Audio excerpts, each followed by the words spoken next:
At the time of this recording, it's been almost 8 months since Sucker Punch posted this. But damn, did this really cut me deep. Quote, "With our focus on our current project, we have no plans to revisit inFAMOUS or Sly Cooper right now, and no other studio is currently working on projects related to those franchises either. These characters are very special and near and dear to our hearts, so while we never say never to reopening those doors down the road, for now, there are no inFAMOUS or Sly Cooper games in development." End quote. That means anything that may have been in the works was cancelled, or nothing was ever in the works at all. They made it clear that not even another studio is working on an inFAMOUS project. That is honestly disheartening to hear, as I still feel there's a ton of love for this series.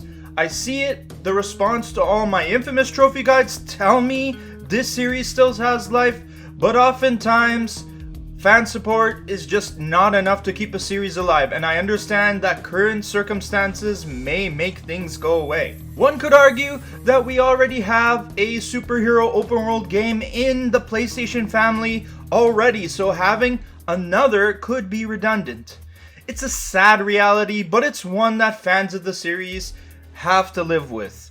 On the bright side though, we got 5 electric experiences to enjoy, and all of their trophies are currently still available.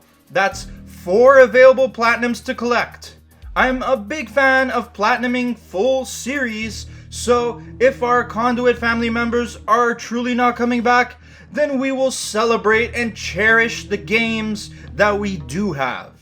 So this big series trophy guide is going to include all the games in the inFAMOUS franchise, and this includes the PS3 era games, inFAMOUS 1, the sequel inFAMOUS 2, and the standalone DLC, inFAMOUS Festival of Blood, and as well the PS4 era games, inFAMOUS Second Son and inFAMOUS First Light. In particular, inFAMOUS Festival of Blood doesn't have a platinum trophy, but you can still collect all the trophies, so why not 100% complete the whole series? In fact, all of these games still have their trophies up for grabs as of the recording of this video, and check in the description below to see if I have included an update saying they're not. inFAMOUS 2 and inFAMOUS Festival of Blood both have a small number of online trophies related to the UGC missions, that's user-generated content missions, and Sucker Punch has said themselves that this amazing functionality won't be online forever. So check the description for any updates that say those trophies are unobtainable, so you don't end up wasting your time on games where you can't get the platinum. Before we start covering all 5 of these games, I want to throw some fun stats at you when it comes to all the different types of trophies you can collect across all of these games. First off, the average platinum trophy difficulty for the plats you can collect is a 4 out of 10, or the moderate ranking if we go by the Platinum Hunter scale.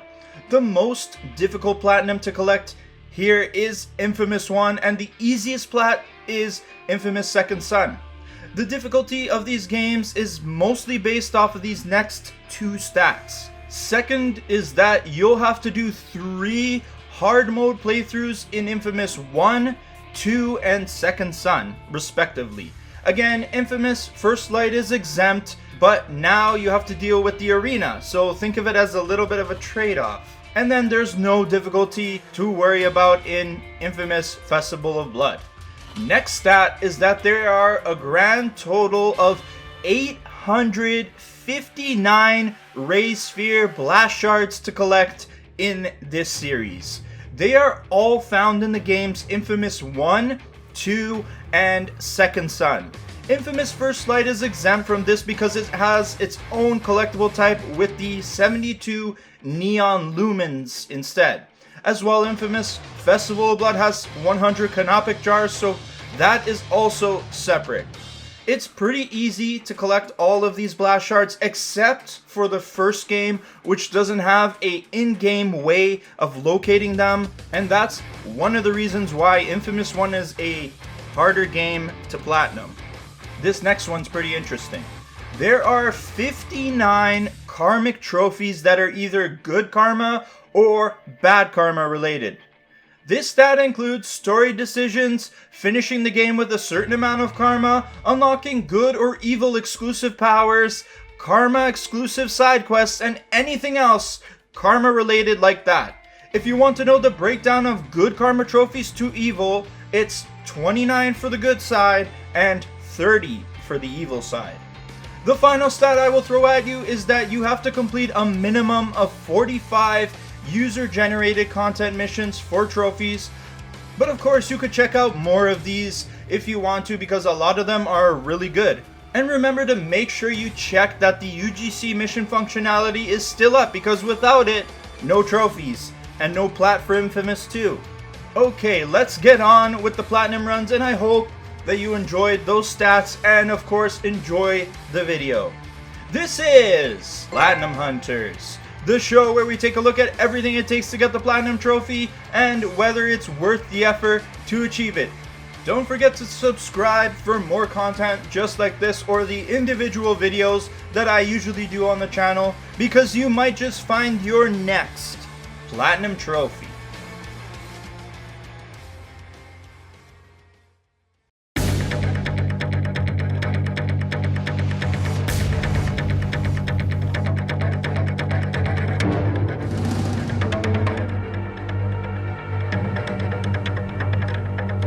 If you have played inFAMOUS Second Son already, but never got a chance to go back and play this game, you'll find that the trophy guide and roadmap plays out almost identically.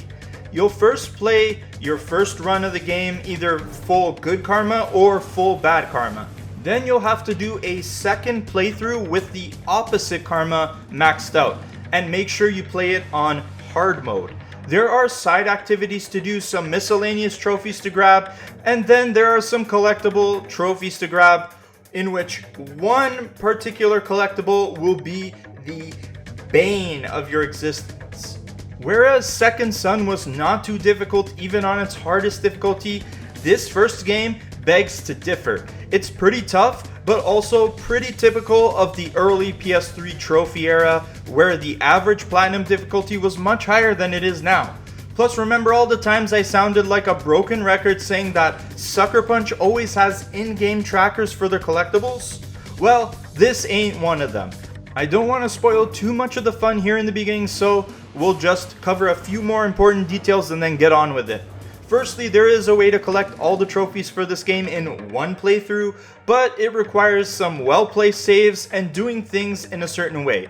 For the sake of this guide, I'm doing it with 2 playthroughs, as I don't think the one playthrough method saves you a whole lot of time in the long run, and it will make the episode much more complex. Secondly, this game is indeed a PS3 game, but with the new PS Plus Premium tier, you can stream this game to play it on your PS4 and PS5 if you don't have a PS3 and a copy of the game. Not the most ideal, but maybe one day they will figure out how to run actual backwards compatibility natively for PS3 games.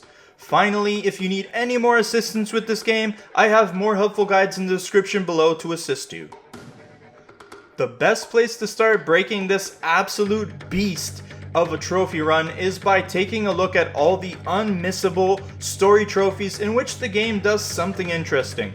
inFAMOUS is remembered by many for its binary karma system that either lets you make good karma choices or bad karma choices. There are moments during the story where this will occur, as Cole is put on the spot to make a decision that will contribute to Cole's reputation around Empire City. Seeing how you'll have to do 2 playthroughs for this trophy run, you will need to make all 7 story choices of one karma type to get all of those trophies, and then make the opposite choices your second time around on your second playthrough. So 7 good karma choices and 7 bad karma choices across the 2 runs. If you accidentally make the wrong choice at any of these moments, it's not the end of the world. Just remember to make the opposite choice your second time around. There are also 2 more unmissable story trophies that you'll unlock on your first run as well after you take on the 2 different bosses. as opposed to Second Son, which lets you safely choose your karmic decision right there on the spot. In this game, you will have to do an in-game action that will either be a moral and self-sacrificing decision or a selfish and chaos-causing decision. Sticking to your karma choice is very important through whichever one you choose. There are potentially missable trophies to lose if you keep flip-flopping between good and bad choices. Pick a side, fam, and commit. If you decide to be bad, you gotta go all the way, beating down grandmas on the street and breaking public property.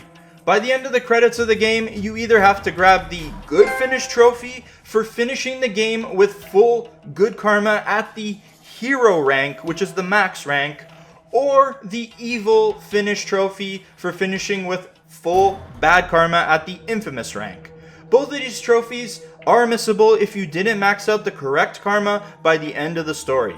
Aside from the story choices, there are plenty of other ways to grind out your meter to max karma, including some karma exclusive side missions, which will come up again later in the guide, but I thought I'd mention it early. In the process of getting the 2 karma finish trophies, you'll also get the Goody 2 Shoes trophy at the moment you achieve max good karma, and of course, the opposite, you'll get one for being bad called Truly Infamous when you achieve max bad karma. Keep all these trophies in mind and don't worry too much, as there are plenty of ways to move the needle on your karma meter. Now, one of your karmic playthroughs is going to have to be played on hard mode, which is a lot tougher than Second Son's hardest difficulty. This will be for the hard finish trophy for finishing the campaign on hard mode without switching the difficulty in the options menu, which will forfeit your playthrough. When you start your hard mode playthrough, make sure you go into the options and set the difficulty to hard, because if you don't do it by the end of the opening level, you ain't getting the trophy, fam. Ideally, this hard mode run should be done on your second playthrough, where you can just focus on grabbing the remaining story trophies you need and activities that will build up your karma and electric powers. Not quite critical pathing the game, but on your hard playthrough you shouldn't be going after 100% completion. Unless you really want to, do what you want. I'm only your trophy dad. As well, you can decide whichever karma you want for the hard mode play, but I recommend you go with the evil karma for a few reasons. Firstly, the evil powers tend to hit harder and do more upfront damage. That's not to say that the good karma powers suck, but as evil Cole you can be way more reckless. The good powers have a lot more precision damage that you can use from afar, but the evil powers are great up close and personal, and there are some levels where you will have no choice but to scrap and claw for your life. This really comes in clutch for you, especially when you're playing on some of the tougher missions where you just get completely swarmed by enemies. The prison level can screw right off, and having the destructive power you get as Evil Cole will help keep you alive. Upgrading your powers is the key to beating this hard mode playthrough, as they give you more options against all of the different enemies. It will hit you back for sure, but it's doable if you power yourself up and max out your abilities. This is essentially the main reason this game is in the challenging difficulty slot, plus the collectibles, but we'll get there. But once you beat the last boss on hard mode, you will get this trophy. I will never forget this ending, and even though the game is old now, I'm still not going to rob you of this mind-busting moment. It's something you're just gonna have to see for yourself. Now, let's look at the trophies for taking back all 3 territories of Empire City.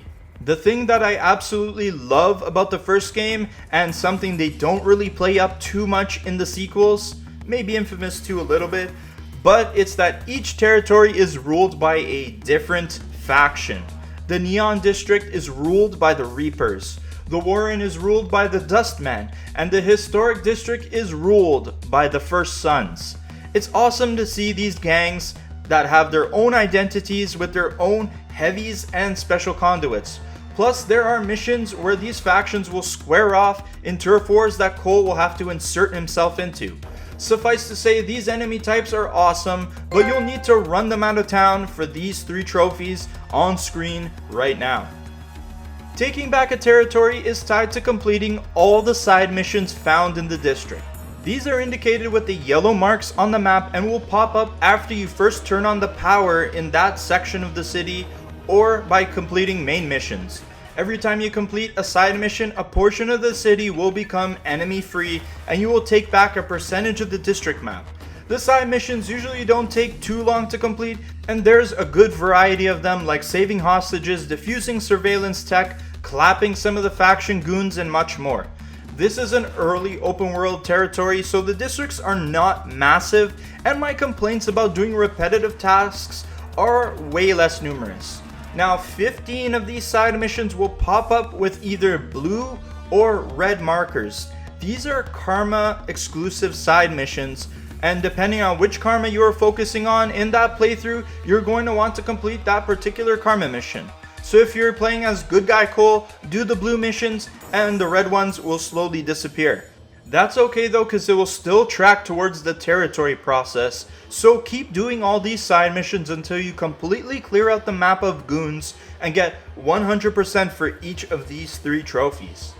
Once you do that, you will have plenty of XP to spend on upgrading your new powers. Cole has a ton of electric based powers at his disposal. Maybe it's not what he asked for, but now he has them and it's time to use them to fight back. If you fully upgrade any one of these powers to the max, you will get the True Potential trophy. Each power has 3 levels, so it's not hard to upgrade and get this trophy. You'll just have to deal with the increased XP cost for the last upgrade, but that's no big deal. You'll have enough XP in no time flat. In fact, you'll have more than enough XP for all the upgrades by the time you're done with all these different types of missions. For both of your playthroughs, you have 2 upgrade trophies to grab, 1 for each playthrough. There's the True Hero trophy for buying all of the good karma upgrades on your 1 playthrough, and there's the Evil to the Core trophy for purchasing all the bad karma upgrades on the other one. Grabbing both of these trophies on 1 playthrough is not going to happen because your karmic choice will lock you out of the ability to buy the powers from the opposite karma. As well, you will need to complete those 15 side missions that are karma exclusive, because you will unlock an exclusive power after you complete 5 of those missions and then upgrade it at the 10 and 15 mark. So long story short, keep playing missions, collecting XP, building 1 karma type, and when you buy all of the good side upgrades or bad side upgrades, you'll get the corresponding trophy. Now, I mentioned earlier that there are some ways to keep boosting your karma outside of missions. Very early on in the game, you will learn 3 new powers to use on immobilized enemies and wounded civilians. One of them helps you get the Dr. Cole trophy, where you can heal wounded civilians.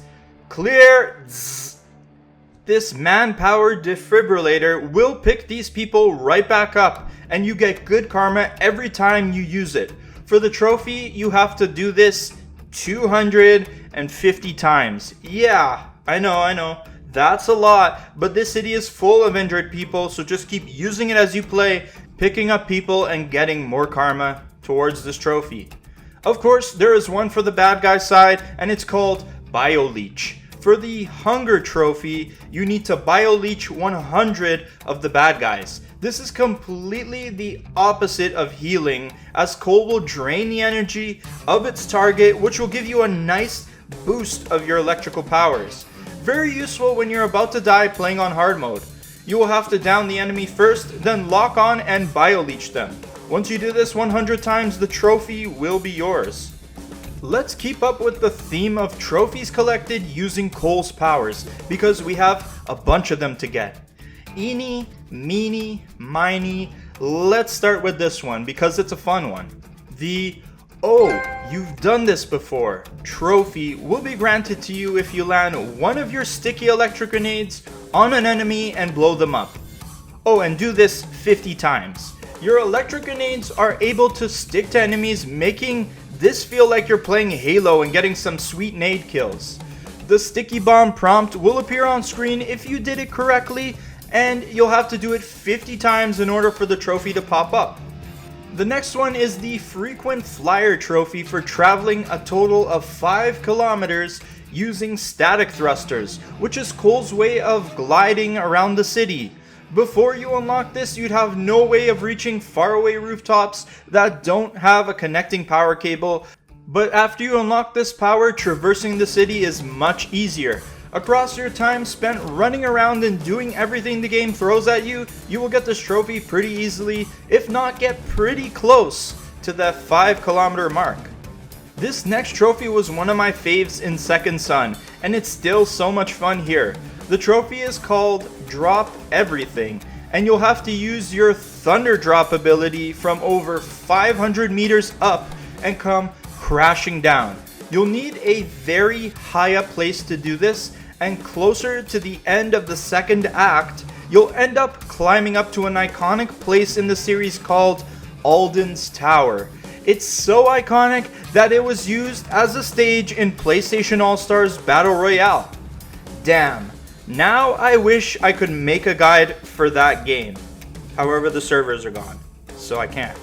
But anyway, you'll end up at the top of Alden's Tower, so just static thrust yourself away from the tower a bit, and then thunder drop down to collect the trophy. This is more than 500 meters up, so enjoy the ride down from the tallest place in the game. Seeing as you're the most electrifying man in the city, you can use that to your advantage, especially getting the Fish in a Barrel trophy for killing 50 enemies using water. If the enemy is standing in a pool or even puddle of water, you can just zap it and the surrounding area is going to fill with electricity and take out anything in the water. Now unfortunately these moments are few and far between on the streets, but you will travel through the sewers a bunch of times throughout your adventure, so take advantage of that and get the kills while you're down there taking out 50 enemies who are standing in water. And speaking of the sewers, there's another trophy you can get while you're down there. The AC/DC trophy will have to be done over time, as you'll need to drain Empire City of 750 megawatts of power when you are refilling your electric ammo clip. This is a lot, even across an entire playthrough of the game. Even on hard mode, where you will be borrowing city power in high quantities to heal, you are still gonna need a bit of assistance. Most power sources deplete once you drain them, but inside of the sewers, there is sources of power that will not deplete no matter how long coal stands there and leaches sweet electric good stuff from them. Use that spot to gather the rest of the megawatts needed to get this trophy and put it in your collection. Now, while you're fighting on the rooftops, there is nothing more satisfying than knocking enemies off the roofs and watching them fall to their demise below. So for me, nabbing the Get Off My Cloud trophy and getting 100 high fall takedowns was so much fun and so satisfying.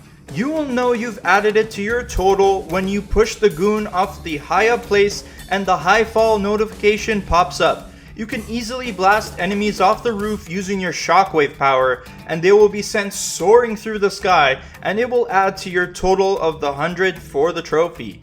The next trophy, called Red Baron, is kinda similar but should not be confused with the trophy we just covered.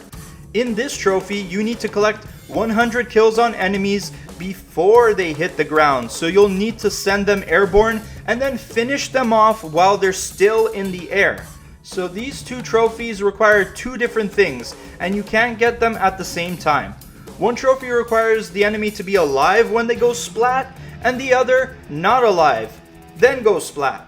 This trophy can be obtained more easily when you are playing with good powers, as many of them will suspend the enemy in the air for longer periods of time and give you the opportunity to shoot at them. Once you defeat 100 airborne enemies, you'll get the trophy. This next set of trophies all involve vehicles and how coal can interact with them. Other than the static thrusters or hopping off of buildings because their kneecaps are apparently made of steel, there are other ways to get around the city. There are sets of above ground subway systems that will run through the districts, and you can ride on top of the subway train to get around.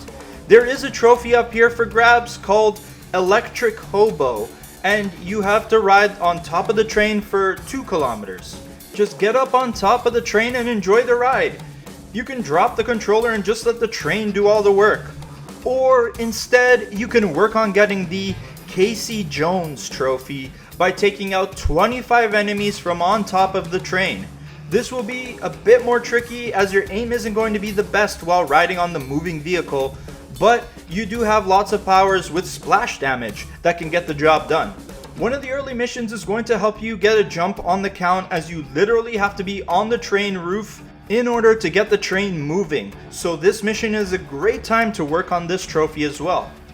You can also ride on the rails of the train to get around, and Cole will glide across the rails at high speed. Great way to get around, but also great for getting you the Hot Foot trophy for accumulating 25 kilometers while riding on the train rails.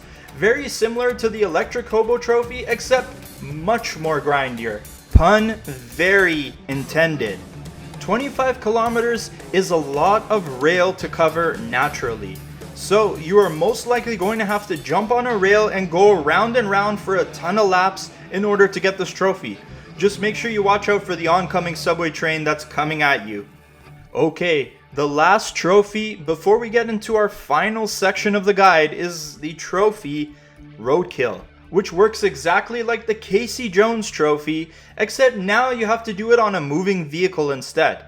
Hop on a car and electro blast 25 enemies. There is a mission in the 2nd district that will have you ride on top of a moving bus that gives you an endless supply of electricity. So take advantage and unload on the enemies that stand before you, and when you take out 25 of them, you got this trophy. We are getting very close to being the ultimate hero or infamous villain of Empire City, and we just have some trophies left to cover in relation to collectibles. But before we jump into action, don't forget to hit the like button if you're enjoying our 1000 subscriber special. I am but a low-level conduit in this grand YouTube landscape, but thanks to all of you, I feel powerful and ready to take on the most powerful conduit of them all, the YouTube algorithm. There are 3 collectible types found in this game that will take us to the end of this platinum run, with one of these types being, shall we say, infamous in the trophy hunting community. But let's save that one for last and cover the 3 Dead Drops trophies first. On screen now are the 3 trophies for this collectible type, and there is one for each district. These are lore collectibles that help flesh out the events before and after the Race Sphere erupted and devastated the city. There are a total of 32 of these across all 3 districts, and they are collected by locating these specific satellite dishes that are scattered across the rooftops. The easiest way to find these are by clicking the left analog stick to show you how far you are away from the nearest dead drop. You will see a gray outline on the mini-map, and the closer you are when you click L3, the more gray that circle will become, letting you know you're getting closer to its location. These are not that hard to find overall, but sometimes you will be completely out of range of one and have to run around the city until you catch the scent of another one and get the gray circle to appear on the minimap. You'll collect all 3 trophies once you collect the required totals for each district. The next 3 collectible trophies are for collecting all 21 stunts. These are the trophies on screen now, and ultimately you're aiming for the Stuntmaster trophy. These stunts are super interesting as pseudo collectibles where you will have to perform a certain criteria to unlock them. For example, you'll get the up close and personal stunt for getting your hands dirty and defeating 5 enemies in a row with melee. Another example is the Enviro Takedown stunt, where you need to kill an enemy with an environmental object, like exploding a car. Other stunts we have already talked about in the guide, and that includes Sticky Bomb, High Fall, and Blast and Bolt. These are some of the challenges in the 21 stunt list, and if you're looking for the full list, I have a link below that you can see them all.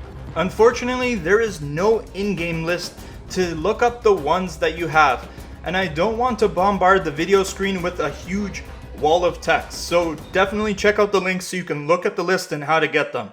At least half of these I got naturally just experimenting with Cole's powers, but some of them are pretty tough to pull off. So again, check the list to see the best way to pull off these stunts and get the trophies.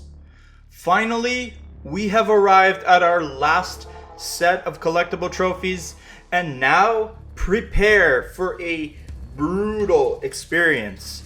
Devs tended to overdo it during this era of games, and in Sony's case, you could argue that they never stopped. But what the heck am I talking about? Blast shards. For this final portion of the Platinum Run, you will now have to collect all 350 blast shards peppered around the 3 districts for these 3 trophies on screen now. You want to talk about things that are infamous? It's the Rockhound trophy right here. I could only think of a few collectible experiences worse than this, like the pigeons in Grand Theft Auto 4 or the flags in Assassin's Creed.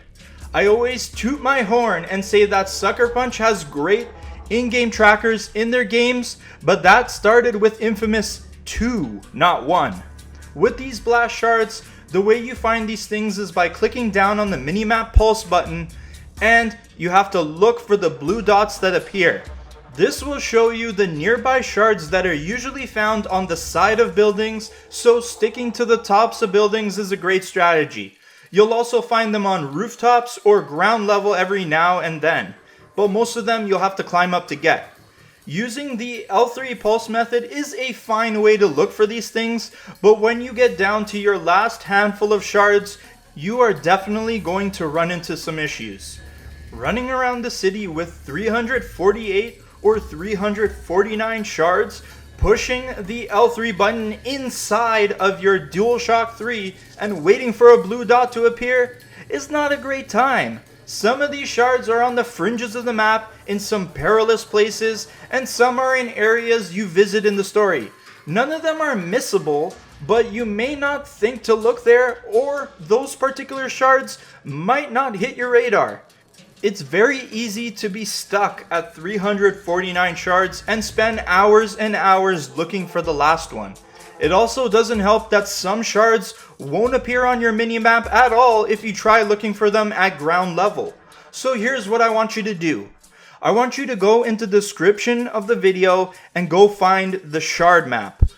Print this shit out, grab a marker, and go shard by shard, 1 district at a time, and collect them.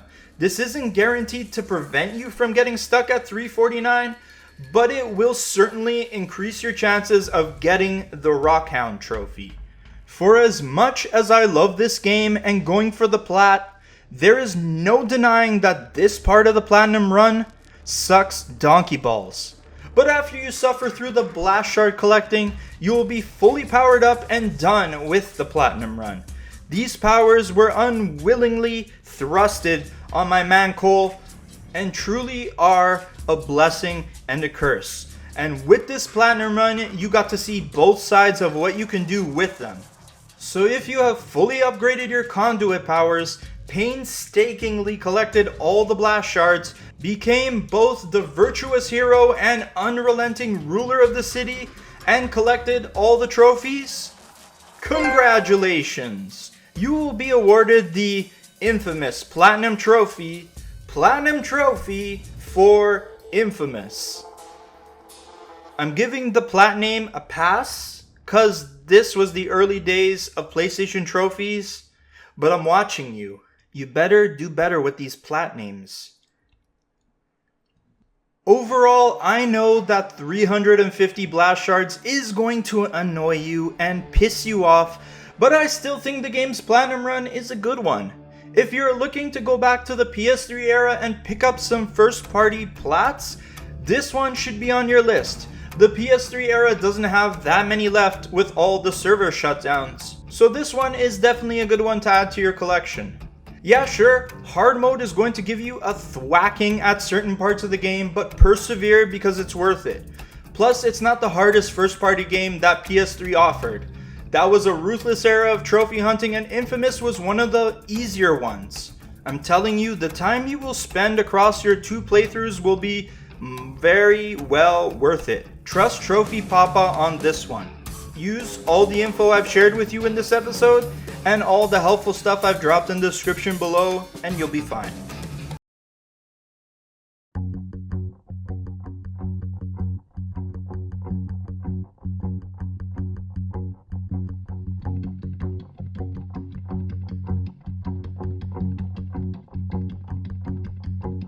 This platinum run is very, very, very similar to the first games. In terms of the roadmap of how you collect the trophies, it feels almost identical. So you'll essentially have to beat the game twice, once with each karma and one of them being on hard mode, get all the collectibles, upgrade all your powers, and collect all of the miscellaneous trophies that will have you doing various tasks. However, there have been a ton of quality of life changes to the game that have reflected in a better trophy hunting experience for this sequel.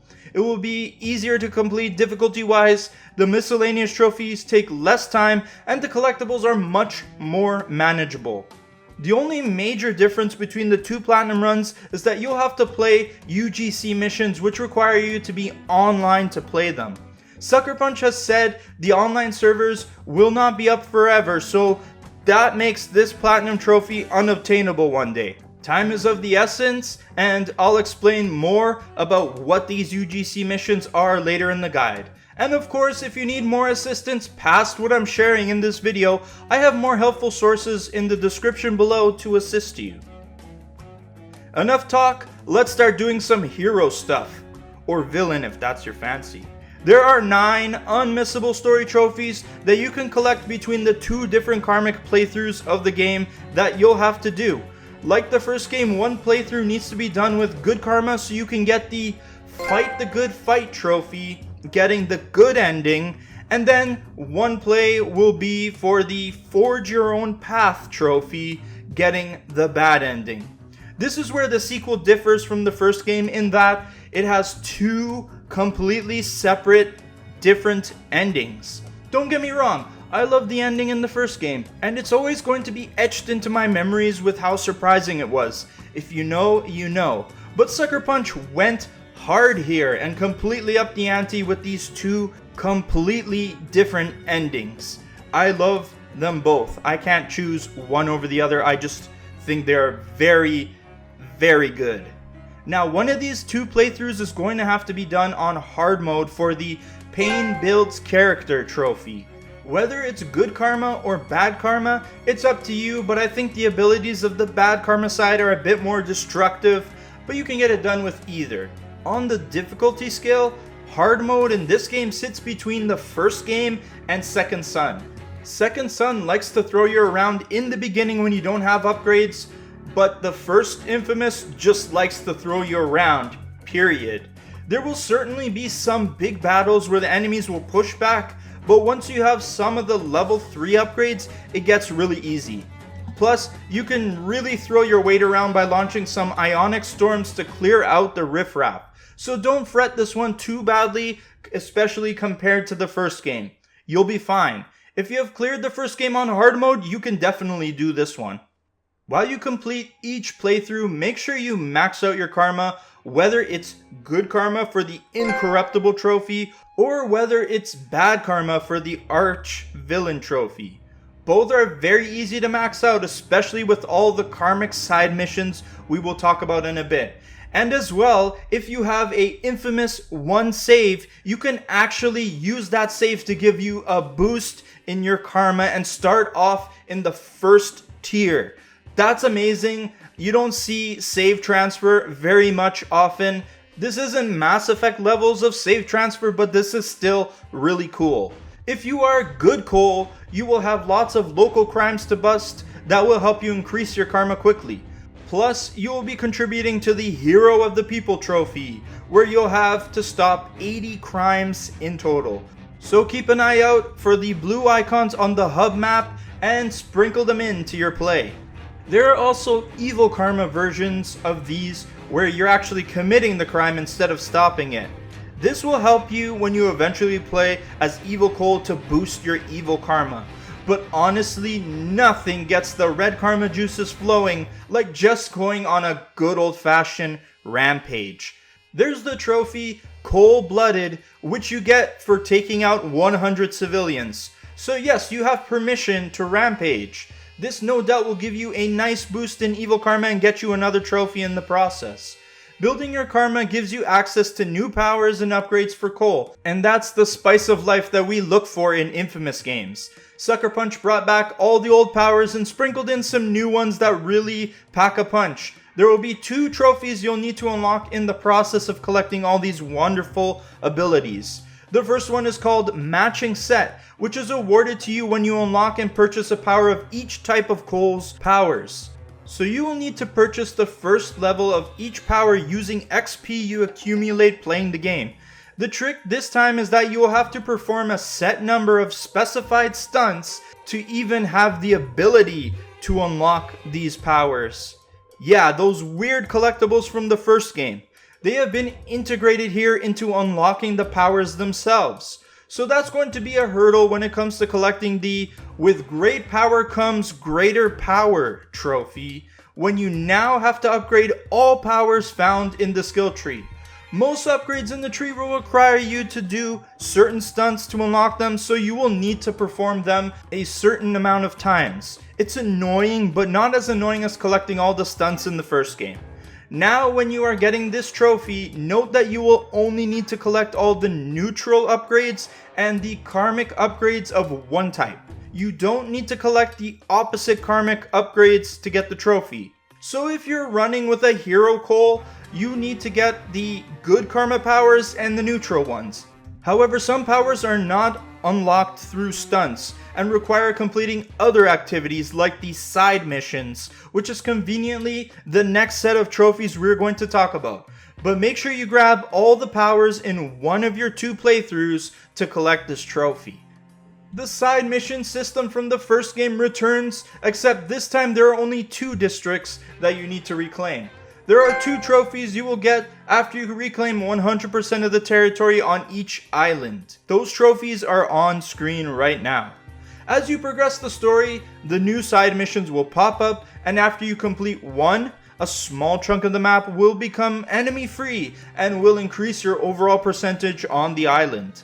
There are a total of 60 side missions to complete, which seems like a lot, but they go by pretty fast. Now, before you start clearing the main story and territories too quickly, you need to get this one trophy out of the way because it's missable.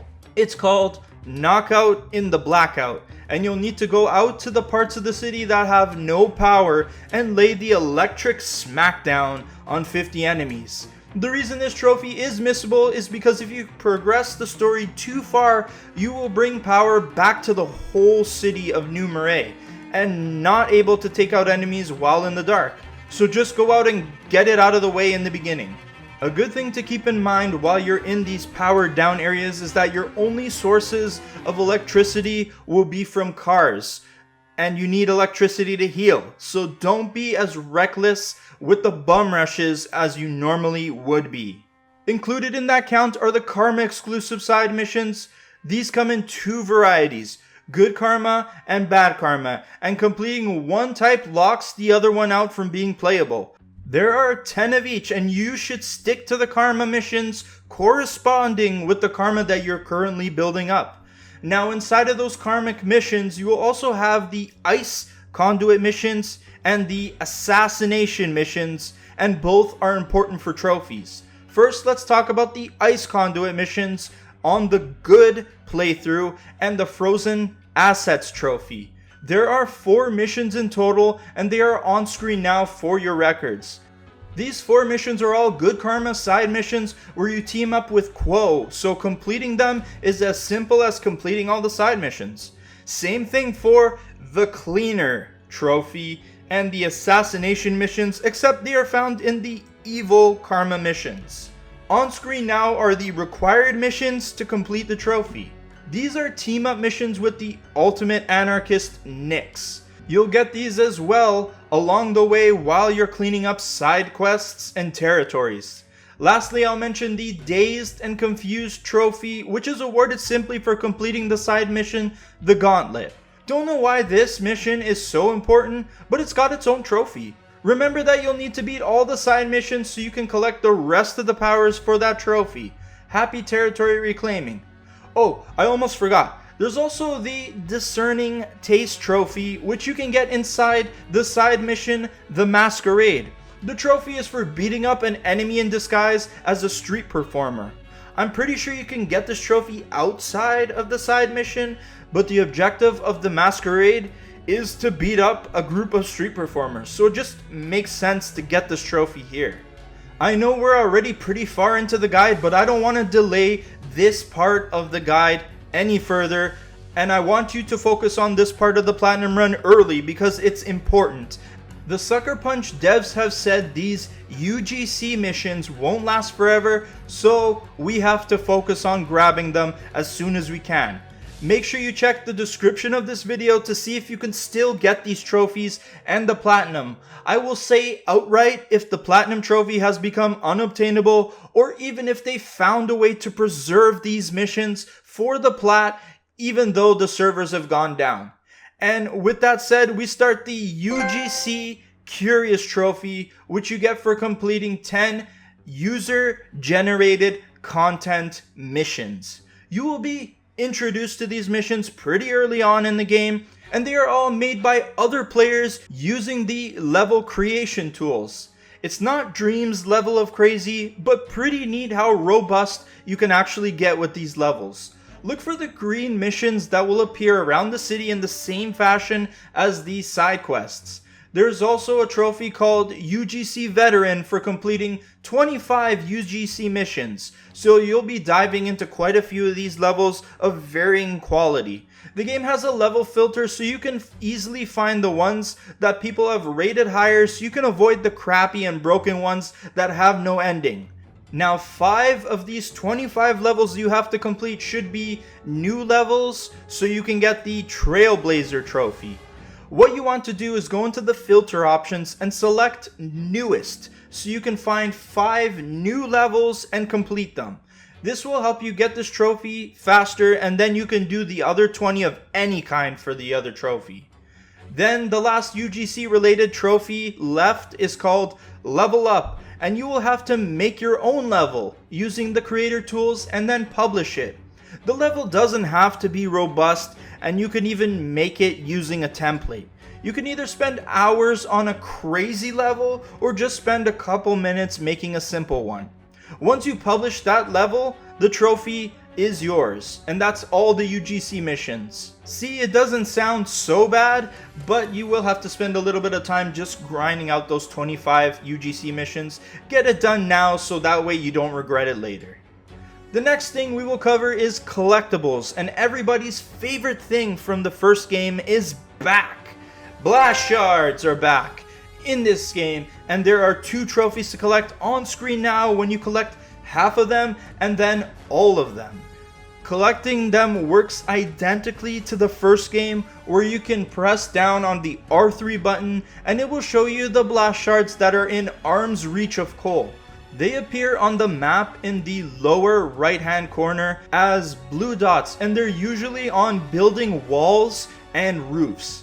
This time there's a total of 305 to collect, and while it was an absolute pain in the ass in the last game, this time Sucker Punch got smart. I always scream to the high rooftops that since inFAMOUS 2, Sucker Punch has always included in-game trackers for their collectibles. And now I get to share why. If you complete all of the 60 side quests that you have to do for the territories, you will be able to buy an upgrade called Blast Shard Sense that will make finding these things way easier. It may not seem like anything is different at first, but now with this power, the bottom right hand corner map will show you the nearest shard no matter where you are in the city. So you could be on one side of the map and the shard on the other, and the tracker will tell you the direction of the shard and appear as a blue dot. This relinquishes the need for a map and a shard location video, because with this you can always find where the shards are and never be left guessing where their location is. So first, finish all the territory side missions, grab this power up and then start collecting all the blast shards so you can get these trophies way easier than in the first game. Dead drops also return, but they are a little different this time. On screen now are the 2 dead drop collectible trophies. Instead of looking for satellite TV dishes on rooftops, you'll need to track down 29 pigeons flying around. They are carrying the dead drops, so you're gonna need to stun them for a bit with your shockwave attack. I feel so bad for doing this to these creatures. Like, why do I have to stun them for these things? At least Spider-Man could web these things up safe from harm when he needed them. But alas, you'll have to find them all flying around the districts and stun them and collect all their death drops for the trophy. Now we got even more power trophies to collect, and all of these are pretty damn fun. I've noticed the milestone numbers have come down a little bit for this game, so you won't spend a crap ton of time trying to get these. We'll start with one of Cole's new powers, Kinetic Pulse, which lets you lift objects off the ground and toss them however you see fit. So sick, I love this power up. So for the trophy, go long, just use your Kinetic Pulse ability and launch 50 objects no matter where they are and who you hit. The most satisfying thing to throw is no doubt cars, and there's a dedicated trophy called Vehicular Manslaughter for doing that and bowling enemies. You'll need to defeat 25 enemies by using your Kinetic Pulse and mashing them up with cars. The explosions are beautiful and the chaos is magnificent. I wish I could pick up cars and throw them meters upon meters at a time like Cole. Here's another cool ability I also wish I had, although in this day and age I don't know what I would do with it. The trophy is called Shock and Awe, and the power is the good old exhilarating Thunder Drop. For this trophy, you'll need to use the Thunder Flop, Thunder Drop, and hit 5 or more enemies with 1 electric smash. Best to do this against the mob of enemies marching around and you get the jump on them. Get high up and hit square so you make a big splash and hit everyone below you, causing pink justice. The precision shot is always has been a cheek clapper, especially if you're aiming for the head. Just imagine you're there, you're doing thug tings, and then whoop! Cole mashes you with an electric bolt to the face. The Headhunter trophy is perfect for this, as you have to land 3 precision headshots in rapid succession. Time will slow down when you activate the precision shot, and you have to quickly land 3 headshots one after another. You can try doing this trophy once you unlock the precision shot, but if you're finding it tough to do, wait until you unlock more of the upgrades for this ability, especially the ones that increase the slowdown time frame. As soon as you land the 3 headshots in a row, the trophy is yours. In my opinion, Cole's Shockwave is the most versatile weapon in his electric arsenal. This thing really helps to get the job done. And when these attack helicopters show up, it's the perfect power to help take them down. You can get the Return to Sender trophy when the helicopters start shooting rockets at you. Wait for the right moment and use the Shockwave to send the rockets right back. When the rockets hit the helicopter, you'll get the trophy. Seriously, the Shockwave is great.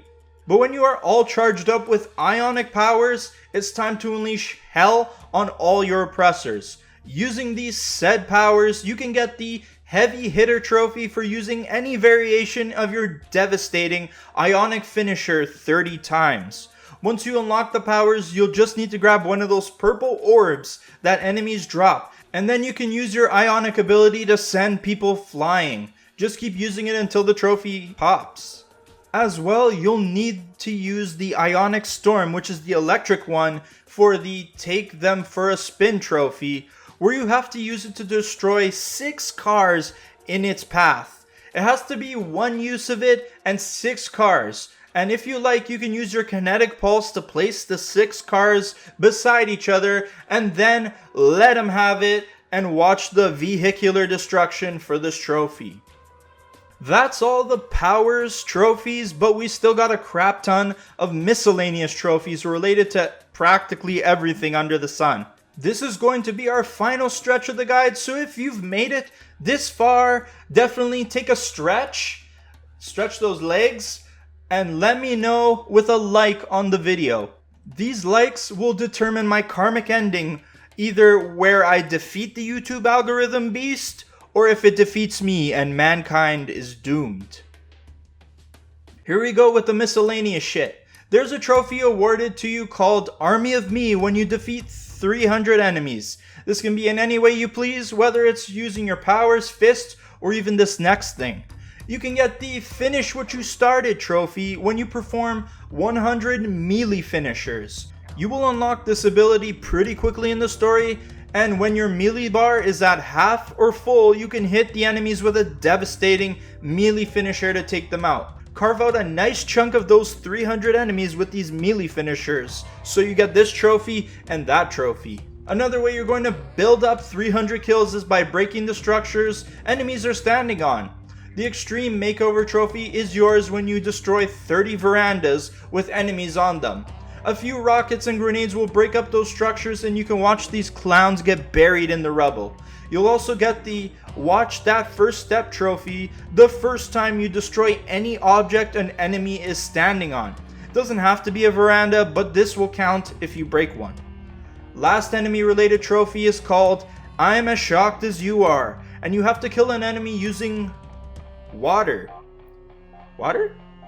Since Cole is the most electrifying man in PlayStation Entertainment, simply stepping in water with an enemy will zap the life out of one of these jabronis. Even a puddle. It's situational, but when the opportunity presents itself, take a dip in the pool and shock one of these enemies.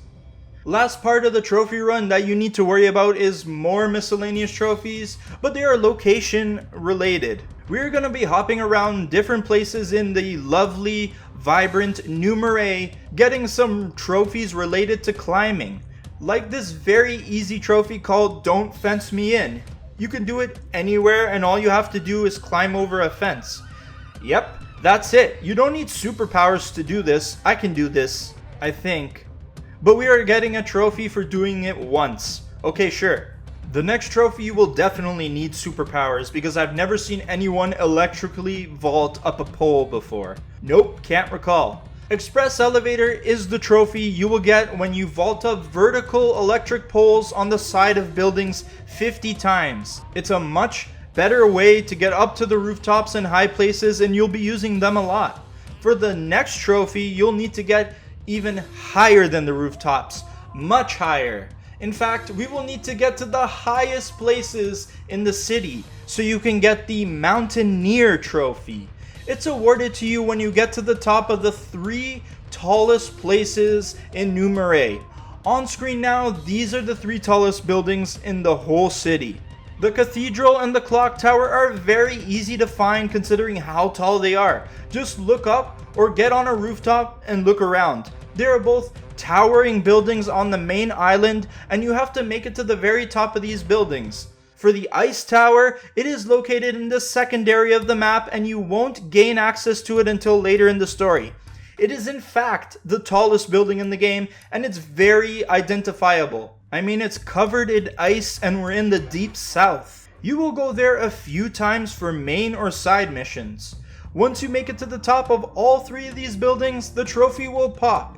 If it didn't, you messed something up and didn't find the tallest part of the structure. When you make it to the top of the ice tower, make sure you don't jump off of it unless it's with style.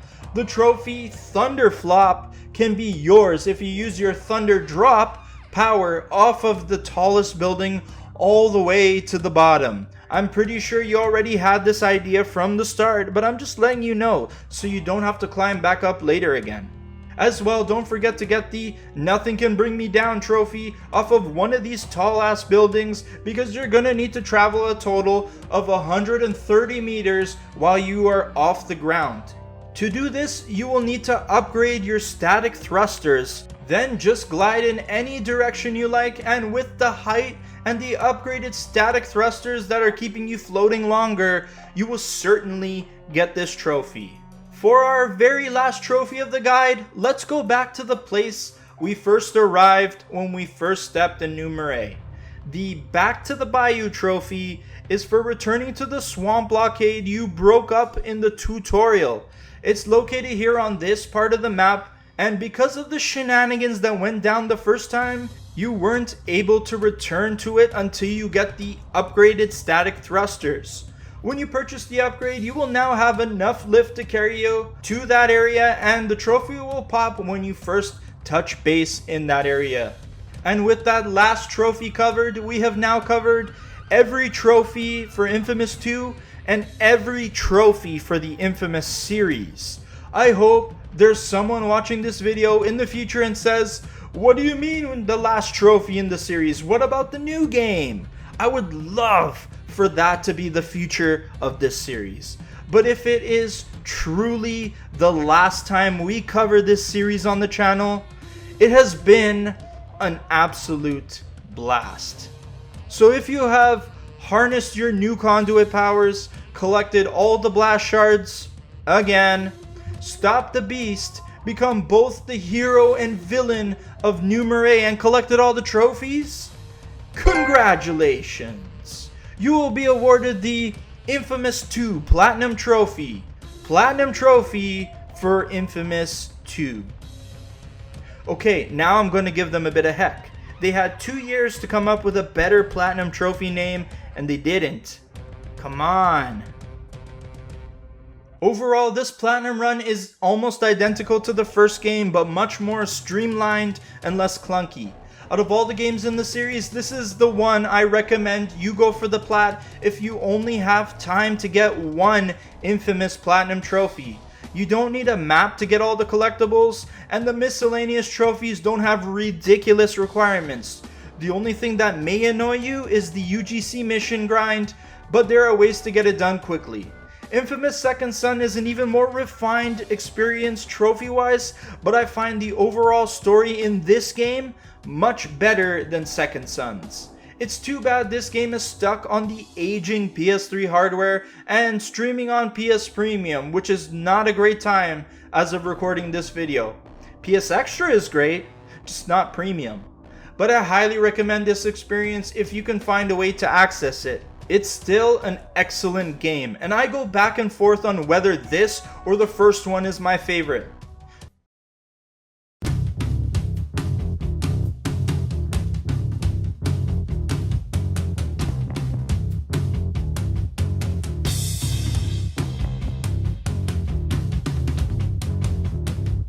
For people who have played Infamous games before, this game should feel very familiar, now just on a smaller scale. And you're a vampire now. And you can travel around New Marais as a pack of bats. This mechanic is so dope, and it's the best way to get around any city, never mind just New Marais. You will take flight over the course of this fateful night and finish Festival of Blood story for the trophy. Thanks for playing. It's quite short of a tale to complete, clocking in at just shy of 2 hours, and that's surprising considering that Zeke is telling it, who is an expert purveyor of long-form tales. The rest of the trophy run is going to push you to about the 6-hour mark, and you can play it on any difficulty you wish. I loved the New Marais setting, which is based on New Orleans, and with the Pyre Night Festival going on, the mood of the game is heightened. But after you finish the story, next trophy you should go after is called Bleeder's Digest, for finding all of Bloody Mary's teachings. There are 10 sigils that are scattered around the city and can only be seen with your vampire vision. While flying around as a pack of bats, you will see the sigils on the tops of roofs or on walls, and they will point to where the actual sigil you're looking for will be. Keep following the arrows till you find the actual one, and just stare at it until it activates.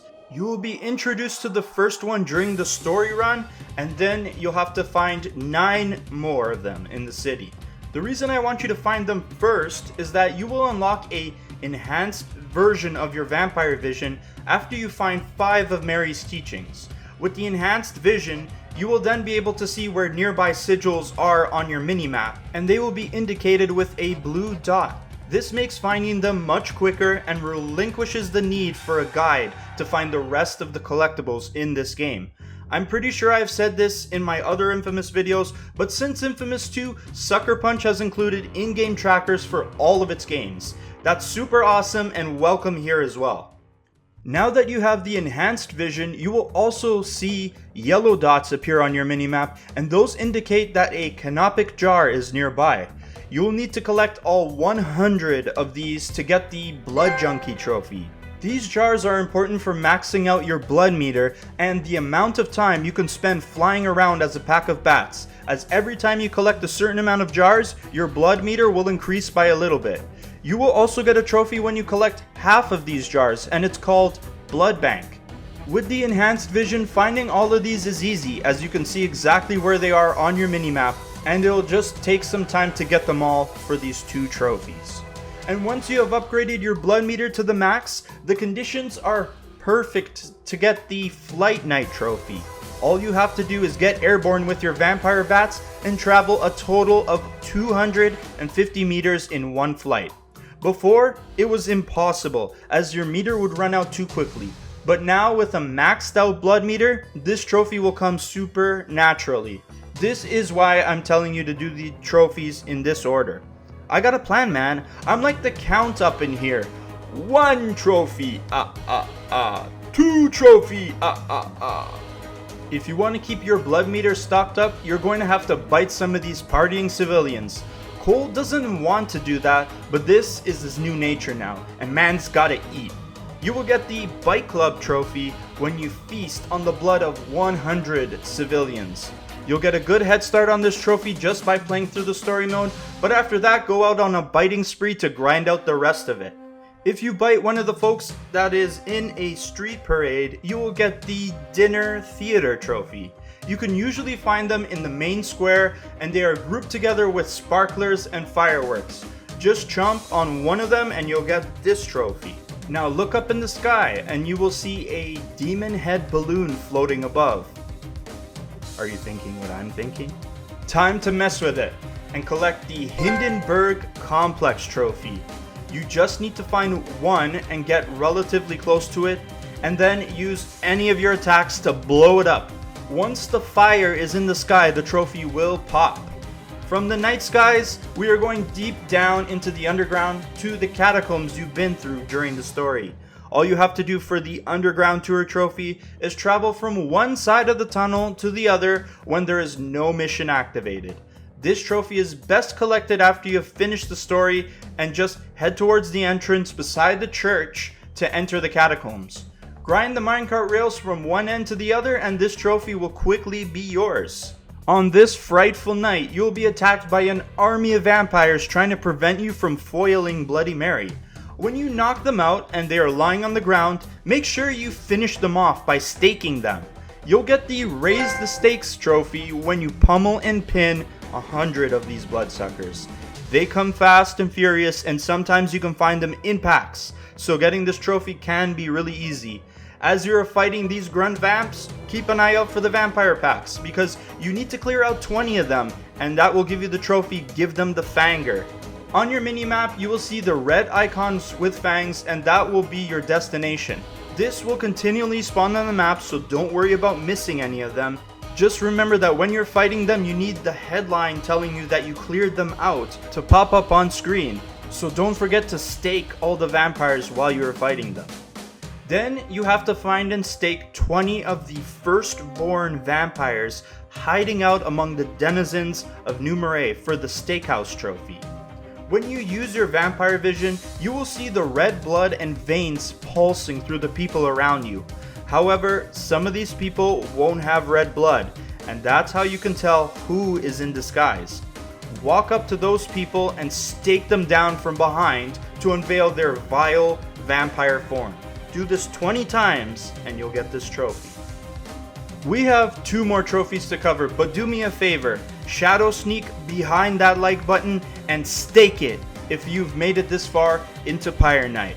The sunrise is almost here, so let's make haste and finish off this trophy guide. Now let's take a look at the Count Dracula trophy. Very clever, very clever. This trophy is unlocked when you discover all of Cole's powers, which can be done by hitting some milestones, which I'm going to pop on screen right now. We already talked about the 5 Mary's teachings that will get you the enhanced vamp vision. Then, staking the low-level grunts will get you a ton of powers like the Punch Blast, Shadow Stake, Sticky Electric Grenades, and Tripwire Rockets. Staking 10 Disguised Firstborns, like we talked about, will get you the powerful Magnum Bolts that absolutely clap.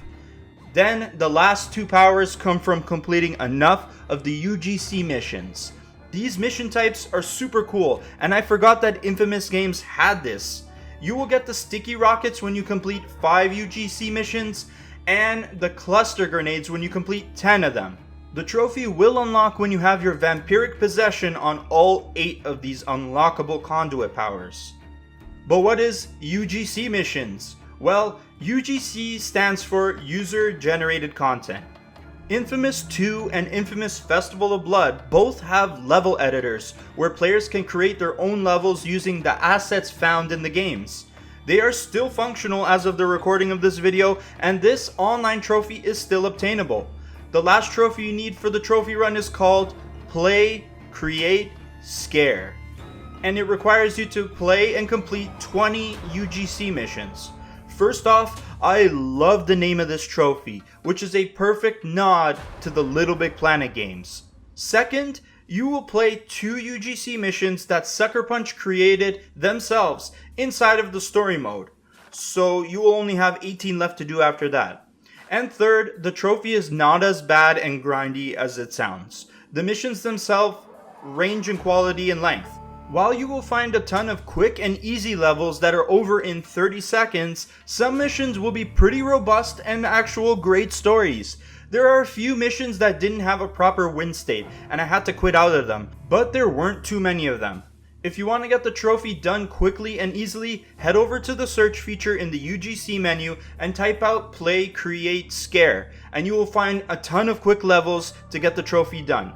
However, I do recommend you check out the level Demon's Deal Part 1 Director's Cut by Jedi Cam 10, which is a really cool story that continues where the Festival of Blood story left off. This is a perfect representation of what you can do with the level editor and one of the very best levels I found. But no matter which way you stake this trophy, make sure you complete 20 UGC levels to grab our very last trophy for the run. And that's all the trophies for the infamous Festival of Blood standalone game. I really love what Sucker Punch created with this bite-sized experience. There's enough content to stick your fangs into, but it also doesn't overstay its welcome and knows it's a companion piece to the big electric dog Infamous 2. We will one day cover that beast of a game, but while it is Halloween, grab all the trophies for this festive game that is perfect to set the mood for the month of October.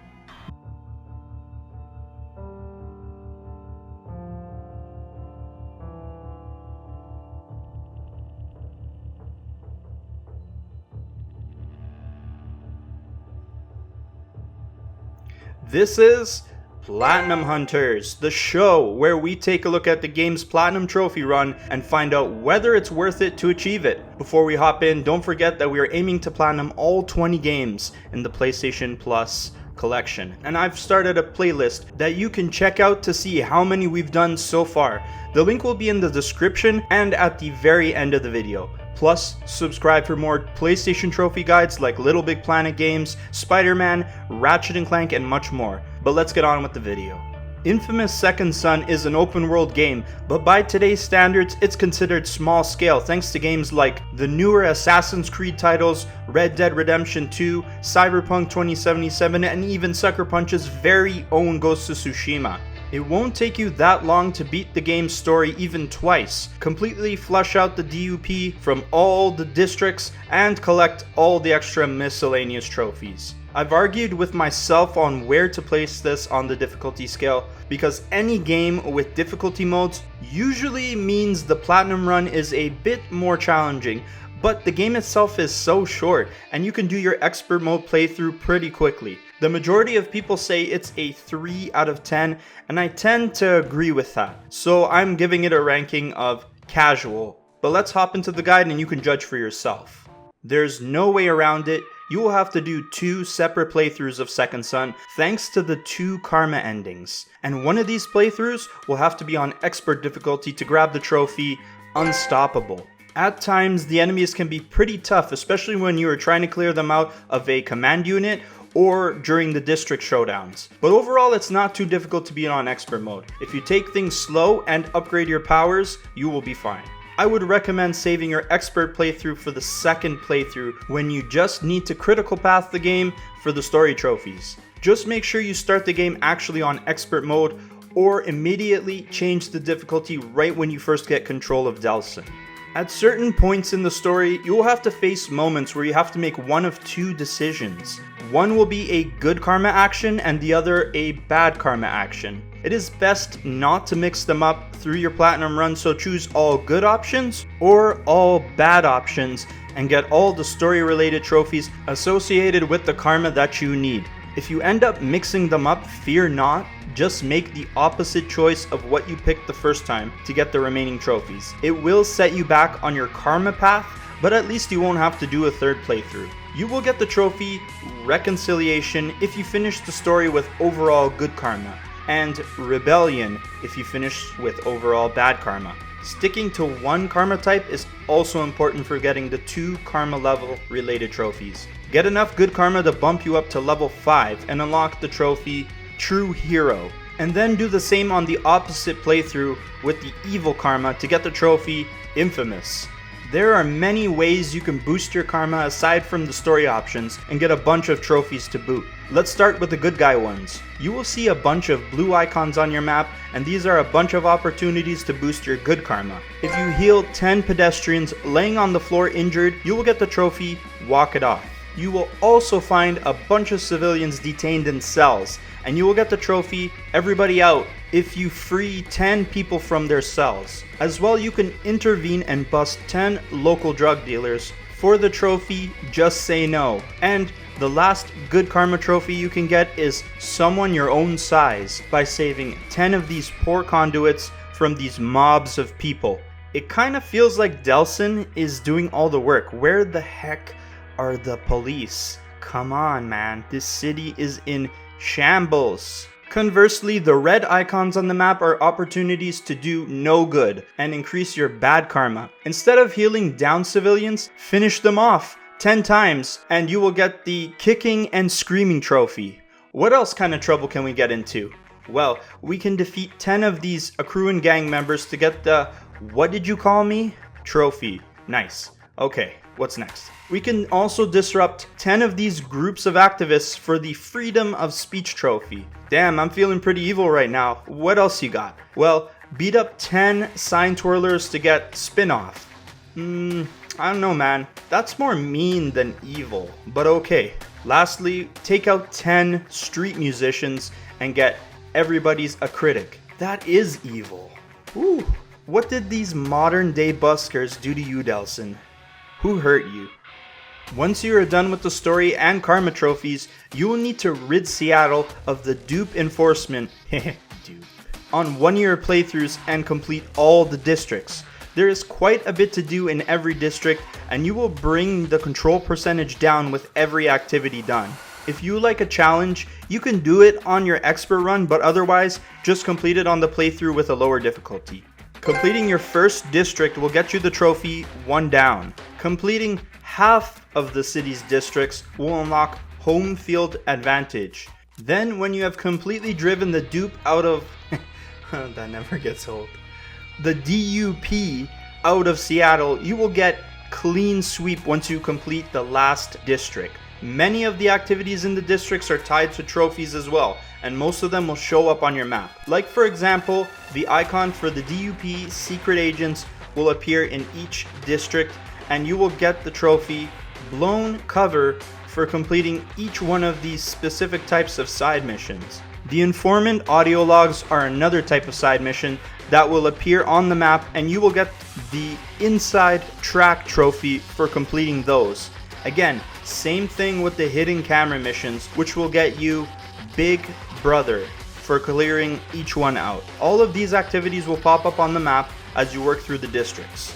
The stencil art ones are the quickest and easiest ones to do, plus they also increase your karma to boot.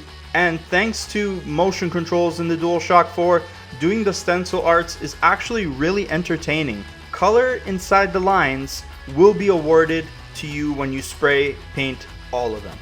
Positioned around the city are a bunch of security cameras, especially when you get close to the DUP command units.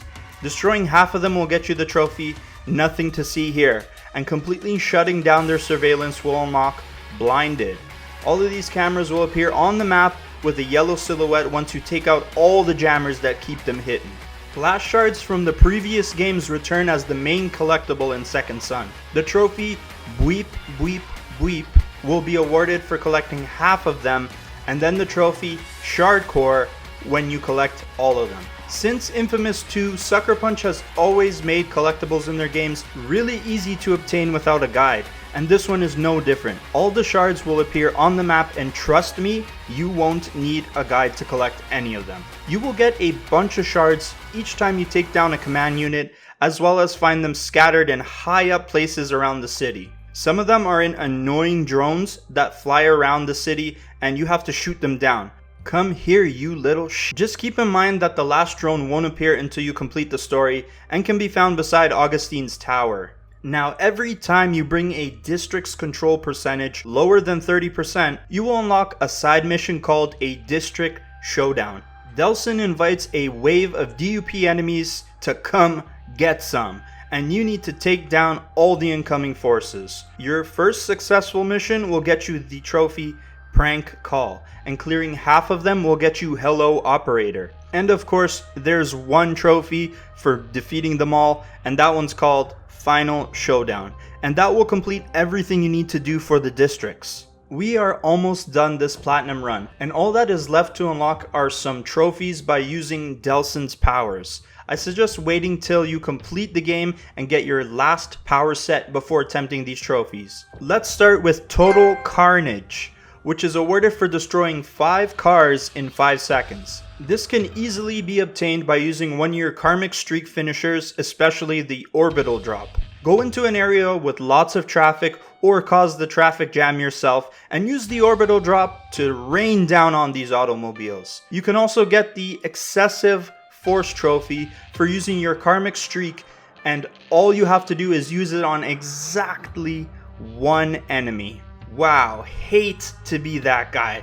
Just leave one guy left from a mob of enemies and let him have it. While you're taking down mobs of enemies, work on getting the trophy Put That Anywhere. There are explosive crates conveniently placed beside enemies, and a simple smoke shot will detonate them. I guess that's why they call these guys dupe, cause why would you leave those there? Take out 10 enemies to get the trophy.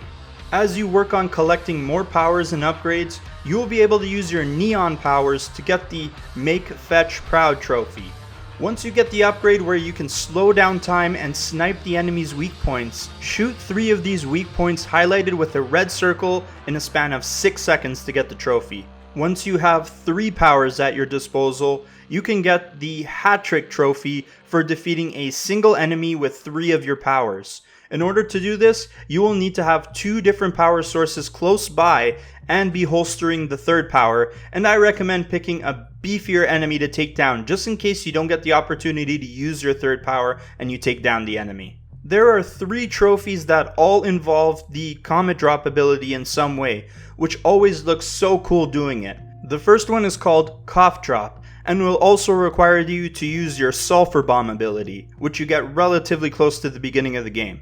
In order to proc the trophy, you will need to drop on coughing enemies, so first, stand above the group of enemies and hit them with a sulfur bomb. Then, Comet Drop on top of them while they are coughing up a lung, and you will get the trophy if you hit 3 of them. The second one will require you to use your Comet Drop and Smoke Dash together for the trophy Double Smoke Stack Attack. Hear me out on this one. To get this one to pop, you will have to Smoke Dash into a vent, and then Smoke Dash into another vent without touching the ground, and then immediately comet drop on a group of enemies from the second vents boost. Damn. It sounds complicated, but it really just takes a bit of practice and the right location to do it. And the third comet drop trophy, Drop Everything, requires you to reach a high up place and comet drop at least 170 meters. As far as I know, the only place to get this trophy is by jumping off of Augustine's tower. I tried a couple other spots and I didn't get it to prop, but when I headed up that tower, I sure as hell got it. Boost off of the satellite dish on the roof to get far away from the tower and enjoy the comet drop ride from the highest place in the city. The unfortunate thing is the tower can only be accessed after you beat the game though. You will also need Augustine's tower and concrete powers to get the last trophy called Keep It Safe, which requires you to stay airborne for a total of 45 seconds. Once you obtain your concrete powers, you will need to upgrade them to get the triple lift ability to get some extra height. Unlike your other powers, gliding while using the concrete powers will make you descend much slower, and this gives you extra airtime to get the trophy. Between the triple lift, the slow descent, and the height of Augustine's tower, you should be able to get the trophy for sure. And after you get those last two trophies, you are done with the platinum run for this game. You have explored your good side and your bad side and become a very powerful conduit. As well, if you've been following along with the guide and collected every trophy, congratulations! You will be awarded the Enjoy Your Powers Platinum Trophy for inFAMOUS Second Son. Overall, the Platinum Run is a smooth glide even while doing 2 playthroughs of it. The 2 different karma options keep the playthrough feeling fresh, and Expert Mode presents a bit of challenge that doesn't feel cheap or unfair. The game itself is excellent, so it makes for the perfect combination and an easy recommendation. It's one you should check out whether you're a fan of the inFAMOUS series or not. It fits in perfectly with the PS Plus collection that we are already looking at as the greatest hits of the PS4 era. And it's great that we could have inFAMOUS Second Son as Song 3 on the PS Plus collection mixtape. Enjoy your powers. Enjoy them.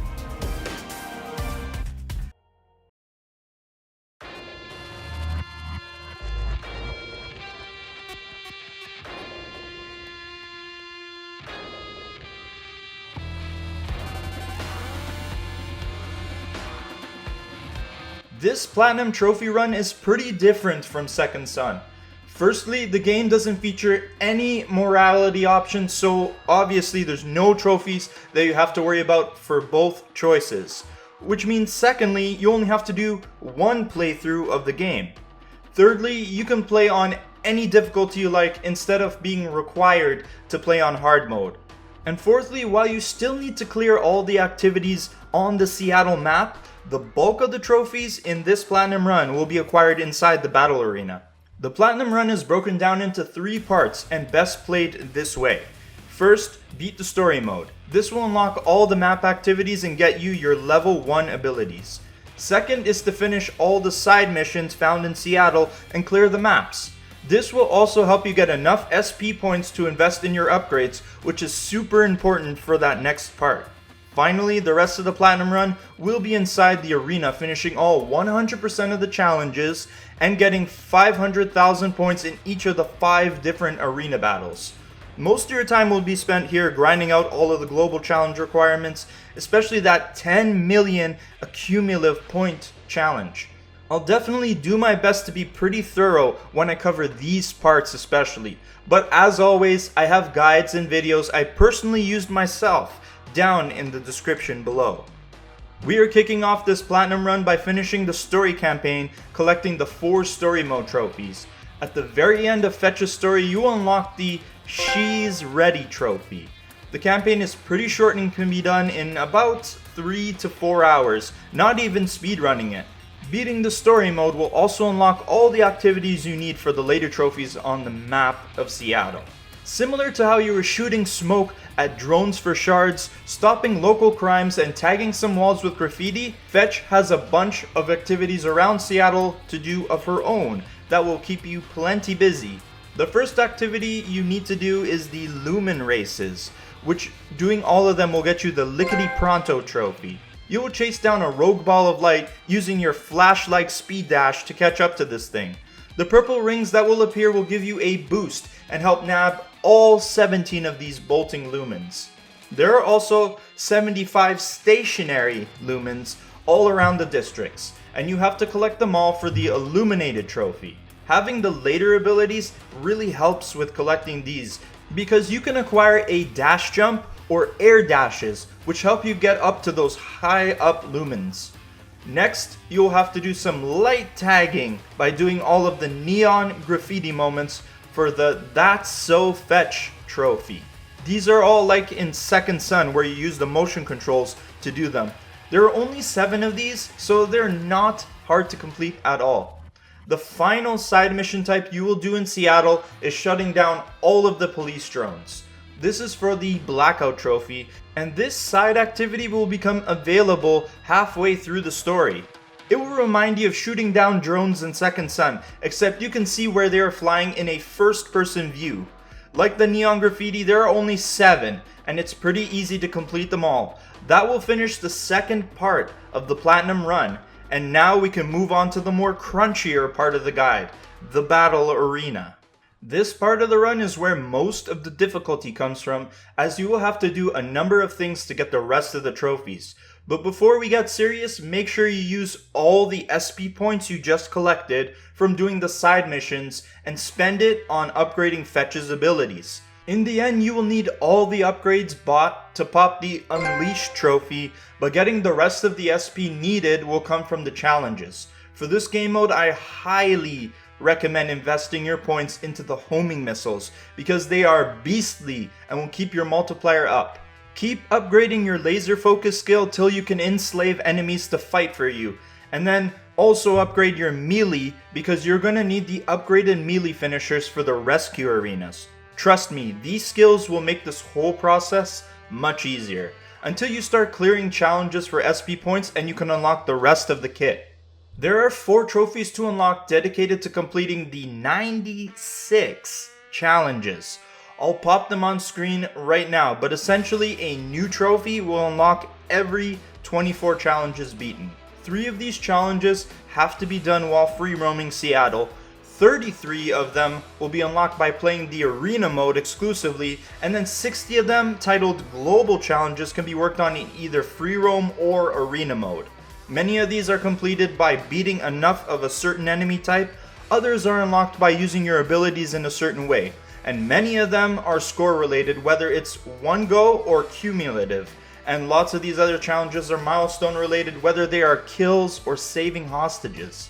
The long list of challenges are in the menu and will show you your progress. As well, if you need help with any of these, the trophy guide I am including has a full list of them. There is a bit of grinding when it comes to some of these challenges, but for some challenges you might have to wait till certain situations just present themselves. But once you complete them all, the trophy Perfectionist will be yours. The rest of the trophies we are going to cover in this guide are all challenges that you will need to do. Perfect. 2 birds, 1 stone. So let's get going with these. Gonna have to hit a bunch of birds with your Neon Singularity finisher for the Event Horizon trophy. This one will require you to use your big, flashy, screen-clearing ability and clap 100 people to get this trophy to pop. I love the way this ability looks, and it's super useful in the arena. Another incredible ability you have is the homing missiles, and you will need them for the Bada Boom trophy. You need to get 20 kills with your missiles, but the trick here is they'll all have to be in a row. Inside of the arenas, there are plenty of light sources you can use to replenish your ammo, so fire off your arsenal and then replenish. If you do it right, the trophy will pop on the 20th kill. Next, you will use your stasis ability to help you get the Fish in a Barrel trophy. This is for getting 25 kills where you shoot the weak points on an enemy stuck in stasis. All you have to do is first suspend them in the air with your stasis, and then go into focus shot view, where everything is in slow-mo, and shoot the body part highlighted in purple before the stasis wears off. After your 25th successful wombo combo, the trophy is yours. The last 3 trophies that we just covered could technically be done in free roam as well, but these next 2 trophies have to be done here on the battlegrounds. First one is the Turret Syndrome trophy, where you need to get up close and personal to 50 turrets and overload them. That means getting behind the turret and pressing the touchpad to overload it and get it to work for you. This one's going to take some time as they periodically spawn when you're playing. The other trophy is called Great Responsibility, for saving 50 hostages while playing the Rescue Arena mode. Those are those green colored squishies that spawn, and you'll have to take out all the enemies surrounding him before you can rescue him. Same situation as the turrets, just gonna have to keep playing until you get the 50 mark and the trophy pops. Alright, we have 6 trophies left to cover till you get your shiny new neon lighted platinum trophy. Let me know if you've made it this far into the video by dropping a like, and let's get ready to score some big points and bring this platinum home. In each of the 5 arenas, you will need to score some big points in order to get the 5 trophies. 500,000 to be exact. I'm not going to say this is an easy endeavor, but once you start to see how the wheels turn in these battles, you won't be sweating these trophies too hard. I'm here to help you and make sure you come out victorious. As a cool side note, if you have an inFAMOUS Second Son save file, you can actually play some of these arenas as Delsin with his powers instead. Just keep in mind that you won't be contributing towards any neon powered related challenges if you do that. And going forward, I'm going to be using Fetch exclusively for this part of the guide, so my strategies will only pertain to her. First, we are going to focus on the survival arenas, because I think they are a lot easier to do. Here you will take on wave after wave of duped soldiers and some spicy enemies in the higher tier arena. I'll pop the 3 different trophies on screen right now, but for these arenas, you will need to reach 500,000 points like I mentioned before. This is not tough, but you will need the right upgrades to help you get the job done, because later waves, when you are getting close to the goal, are super hectic. Most important tool is your homing missiles, and you should make sure you upgrade it to the max. If you're short on some SP, complete some of the easier challenges to obtain the rest you need to spend. Keeping your multiplier up is the most important factor in getting that 500k point score. The multiplier will increase every few kills and can go up to a maximum of 50. If you get your multiplier that high, the chances of you popping the trophies is all but guaranteed. But if you don't get any kills in a certain amount of time, your multiplier will drop by 5 points. That's where the homing missiles come in to keep that bad boy up, as you can unleash a volley of missiles towards a group of enemies and the missiles will do all the work. In later waves where tons of enemies spawn, you can just launch a wave of missiles in between dashing around the arena, and you will have 4 volleys in your ability clip before you have to go and find a light source to refill. Your second most important ability is your Neon Singularity, especially when you are in a pinch. When it's charged up, dash to the side of the arena and launch your attack of devastation towards the middle of the arena to maximize the amount of enemies you can capture inside this lighted vortex. The blast will skyrocket your multiplier and give you some moments to breathe before enemies spawn. Your light dash will also do the same, as it's incredibly rare to be hit by enemies while you are dashing. Don't forget to incorporate this into your moveset because it will keep you safe. It's also great for helping you get rid of the sniper enemies you'll need to prioritize against. You can just pay them a personal visit by running up the wall and taking them out. The mind control ability I mentioned before is useful as well, cause who doesn't want a few allies?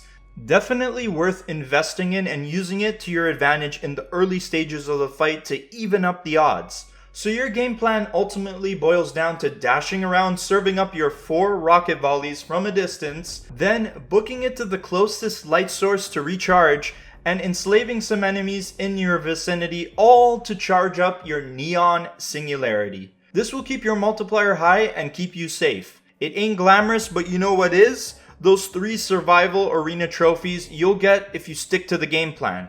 The Gamma level arena will also spawn in some limited time modifiers like infinite finishers, super bolts, temporary invulnerability, and the coveted double multiplier. All 4 of these will help you immensely, so make sure you grab them. Now you will have all the tips and tools to dominate these arenas. The 2 rescue arenas are a bit more tricky because of the hostage mechanic thrown into the mix. You will be working towards getting these 2 trophies on screen now, both focusing on you scoring 500k points in these arenas. During each wave, you will have hostages spawn into the arena that you will need to save. They are highlighted in green and are surrounded by a group of enemies that will start busting a cap in the hostage's ass if you don't get there quickly. The hostages are pretty damn squishy and don't have that much health. The thing that really sucks though is that you can't grab the hostage until you dispatch all the soldiers first. Then you can grab them and bank your points. To make the most of these rescues, you will again need to keep that multiplier up, and there are plenty of enemies spawning around you to accomplish this. Later waves are going to spawn multiple hostages at a time in intervals, so you want to get your points in the beginning before that game starts asking you to be in 2 places at once. Successful rescues are all about precision and execution. Your melee finisher is going to be one of your most important tools when dealing with these rescue spawns on top of structures and catwalks. Always make sure you have at least 1 melee finisher on hand, because the most upgraded version of your melee finisher will cause an explosion when you use it. This will knock out any surrounding enemies, and then you can proceed to grab the hostage and move on to the next. Precision and execution, quick and easy. Don't waste time focusing on a single target at a time. Keep in mind that if you fail to save 5 hostages, the fight is over and you will have to try again. Plus, failing to save hostages will drop your multiplier. Your stasis ability will also help you focus on multiple targets and at least stop them from gunning down the hostage.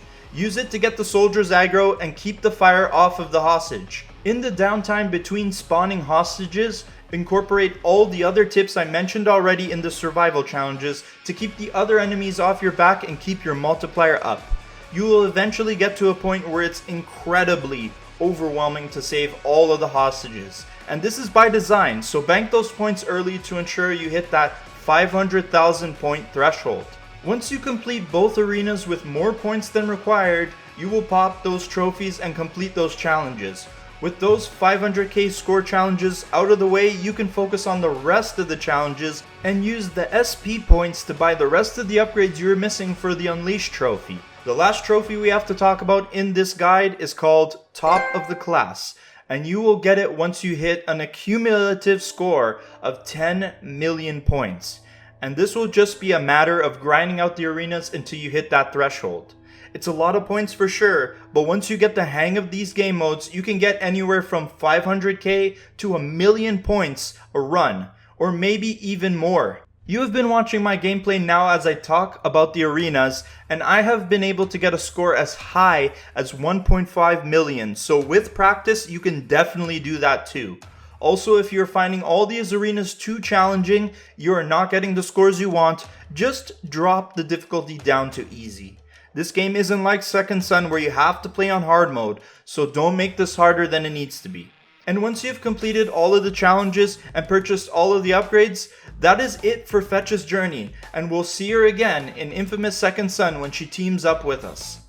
So, if you have followed the trophy guide and collected all of the trophies, congratulations! You will be awarded the Noble Achievement Platinum Trophy for Infamous First Light. Overall, I think Infamous First Light is a great time. As a companion piece to Second Son, it was cool to come back to the DUP patrolled Seattle from a different perspective, and get a platinum trophy out of it too. Festival of Blood didn't have one, but Fetch's story did, and I am grateful for that. It's absolutely worth going for the plat if you're going one by one collecting all of the series' platinum trophies. The arena missions added to this game are an interesting addition to the series. Sure, they make getting this platinum trophy a bit trickier than Second Son's more straightforward platinum trophy run, but I won't say it will wall anyone from getting this platinum. The 500,000 score trophies can be attained with practice, and the challenges just require some time and some effort. Alas, we have reached the last game ever released in the series as of recording this video.